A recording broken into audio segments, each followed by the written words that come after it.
जय भीम दोस्तों, मैं रजत मौर्य आप सभी का स्वागत करता हूं बहुजन साहित्य के इस विशेष कार्यक्रम, इस स्पेशल वीडियो में।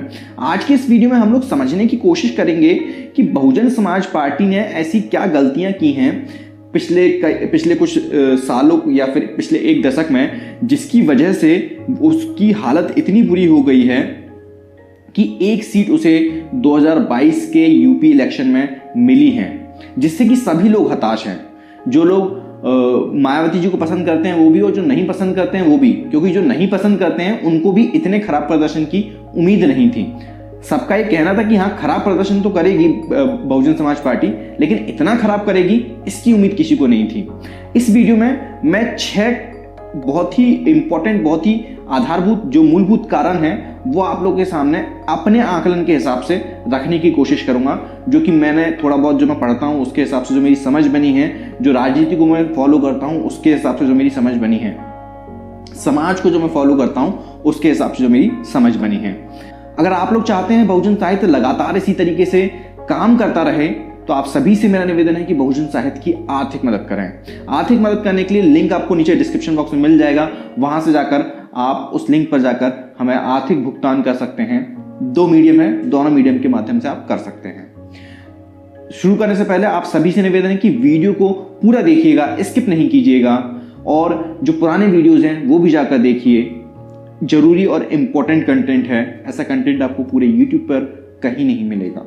कारण नंबर 1, कोई भी समाज जो है वो ज्यादा दिन तक किसी भी पार्टी का वोट बैंक बन के नहीं रहता, और खास तौर पे आज का जो माहौल है जहां पर राजनीतिक चेतना जागृत हो रही है हर समाज में, चाहे वो वंचित समाज हो, चाहे वो पुश्तैनी जिसके पास राजनीतिक समझ है वो हो, हर समाज के अंदर राजनीतिक चेतना जाग रही है। अब उस दौर में अगर आप अपने वोटरों को फॉर ग्रांटेड ले लोगे, अगर आप ये सोचोगे कि आपके जो वोटर हैं वो मूर्ख हैं, तो वो आपके साथ नहीं रहेंगे। बहुजन समाज पार्टी ने जो सबसे बड़ी गलती की है वो अपने वोटर्स को फॉर ग्रांटेड लेकर की है, और विशेष तौर पर जो दलित का जो बहुत बड़ा तबका उनके साथ रहता है उनको फॉर ग्रांटेड लेने की कोशिश की उन्होंने। उसका मैं कारण बताऊं कि कैसे फॉर ग्रांटेड लेने की कोशिश की है। बहुजन समाज पार्टी जो है उसके अंदर बहुजन, विशेष तौर पर दलितों की जो अलग अलग जातियां हैं वो सब मिलकर बहुजन समाज पार्टी को वोट देती नहीं है। लेकिन पिछले कुछ सालों से ऐसा देखने को मिल रहा है कि बहुजन समाज पार्टी के अंदर विशेष तौर पर एक जाति का वर्चस्व ज्यादा बढ़ता जा रहा है। मैंने पिछले एक वीडियो में मैंने ये चीज बताई थी कि मान्यवर जो हैं वो किस तरीके से इसको चमारवाद से अलग रखना चाहते थे, या जाटववाद से इस पार्टी को अलग रखना चाहते थे, लेकिन मायावती जी उस चमारवाद को बहुजन समाज पार्टी के ऊपर हावी होने से नहीं रोक पाई हैं। मान्यवर ने जिसको रोका था वो मायावती जी नहीं कर पाई हैं। अब उसकी वजह से हुआ क्या है कि जो दूसरी जो जातियां हैं जो बहुजन समाज पार्टी को वोट करते आई थी, वो उन्होंने बोला कि जब हमारा प्रतिनिधित्व इस पार्टी में नहीं है तो फिर हम इस पार्टी को वोट क्यों देंगे। हर जाति को अपना नेता चाहिए, हर जाति को उसका प्रतिनिधित्व चाहिए। रिप्रेजेंटेशन की बात हम करते हैं ना कि भाई दलितों का रिप्रेजेंटेशन होना चाहिए, तो फिर जब हम दलितों के रिप्रेजेंटेशन की बात कर रहे हैं तो उसमें जो दूसरी जो दलित जातियां हैं वो भी तो अपने रिप्रेजेंटेशन की बात करेंगी। अगर उनको रिप्रेजेंटेशन नहीं मिलेगा तो बहुजन फोल्ड में रहना क्यों चाहेंगी? जो उनको रिप्रेजेंटेशन देगा वो उनके पास जाएंगी।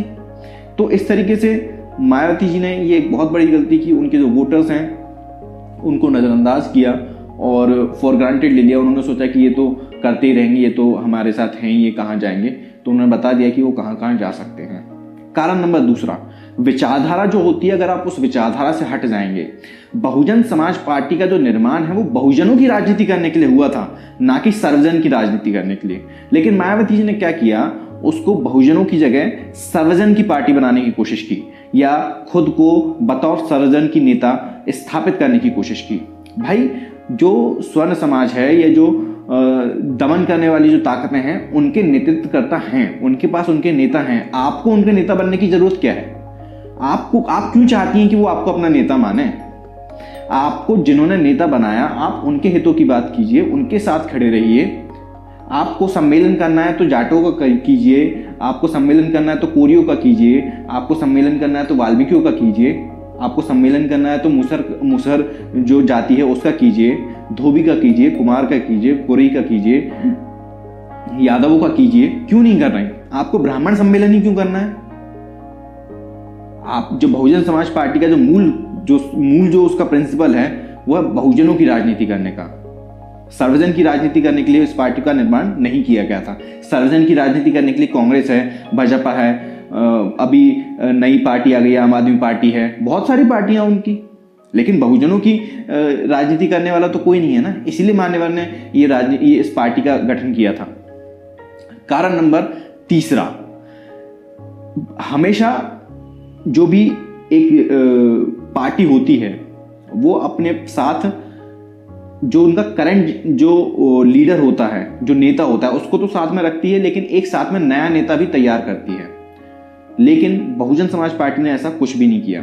अगर आज मैं आपसे ये बोलूं कि बहुजन समाज पार्टी का अगला नेता कौन होगा, तो आप मुझे नीचे कमेंट करके बताइए कौन होगा। मुझे नहीं दिखता कि कोई भी नेता होगा, ठीक है। मेरी जितनी समझ कहती है उस हिसाब से मुझे नहीं दिखाई देता कि बहुजन समाज पार्टी का अगला नेता कौन होगा। लेकिन मान्यवर के बाद हम सभी को पता था कि मान्यवर के बाद बहन कुमारी मायावती जी बहुजन समाज पार्टी की अगली बड़ी नेता होंगी, और जो कि हुई। लेकिन मायावती जी ने ऐसा कुछ काम नहीं किया, ठीक है। तो ये एक बहुत बड़ा कारण है, क्योंकि हमारे पास कोई अगली लीडरशिप ही हम लोगों ने तैयार नहीं की। बहुजन समाज पार्टी ने कोई नेक्स्ट जनरेशन लीडरशिप तैयार नहीं की, उस पर अभी भी ध्यान नहीं है। चौथा कारण जो है वो है कि जो आप टिकट दे रहे हैं उसमें लगभग सभी जातियों का हिस्सा होना चाहिए, सभी जातियों का रिप्रेजेंटेशन होना चाहिए।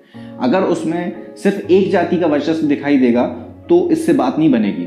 अब अपने यहाँ राजनीति में एक ये भी है ना कि जो रिजर्व सीट होती है वहीं से लोग खड़ा होना पसंद करते हैं, लेकिन इसको बदलना पड़ेगा, क्योंकि अगर आप इसको बदलेंगे नहीं तो कोई भी पार्टी सभी बहुजन समाज की जातियों का, सभी बहुजन समाज के वर्गों को रिप्रेजेंटेशन टिकटों में नहीं दे पाएंगे।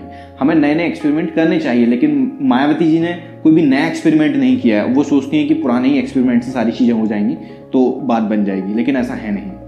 पांचवा जो सबसे बड़ा कारण है वो है संगठन। जो भारतीय जनता पार्टी है उसके पास उसका जो संगठन है आरएसएस, वो बहुत मजबूत है। वो घर घर जाके प्रचार करता है। साल के 365 दिन, साल के 12 महीने, महीने के 30-31 जितने भी दिन होंगे वो सारे दिन, हफ्ते के पूरे 8 दिन और एक दिन के 24 घंटे उनका प्रचार तंत्र काम करता है।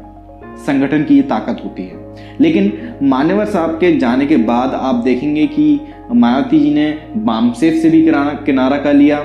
बामसेफ के भी टुकड़े हो गए, तो जो एक बड़ा संगठन था वो छिन्न भिन्न हो गया। उसके बाद चूंकि मायावती जी बहुजन समाज की या दलित कम्युनिटी की बहुत बड़ी नेता थी, तो उनकी ये जिम्मेदारी बनती थी कि उन्हें एक नया संगठन खड़ा करना चाहिए। लेकिन उन्होंने ऐसा कोई भी संगठन खड़ा नहीं किया, और बाकी के जो संगठन काम कर रहे हैं ना ही उनको समर्थन दिया, ना ही उनसे समर्थन लिया। तो ये एक बहुत बड़ा कारण है कि बहुजन समाज पार्टी आज एक सीट पर आके खड़ी हुई है। इसके अलावा कोई लॉन्ग टर्म प्लान नहीं है। आप देखेंगे, ये इसको मैं थोड़ा मायावती पर ही केंद्रित नहीं करूंगा, बहुजन समाज पार्टी पर ही केंद्रित नहीं करूंगा। कोई भी बहुजन नेता आप उठा के देख लीजिए, उनके पास कोई लॉन्ग टर्म प्लान नहीं है। जो दूरगामी जो योजना होती है वो कोई नहीं है। उनके पास 5 साल की भी कोई योजना नहीं है। आप उनसे ये कहिए कि भाई 10 ऐसे काम गिनाओ मुझे कि आप अगर पार्टी में चुनाव में खड़े हो रहे हो तो 10 काम ऐसे बताओ जो कि आप जीतने के बाद करोगे, तो उनके किसी नेता को कोई 10 काम नहीं गिना पाएगा। कोई प्लान ही नहीं है ना।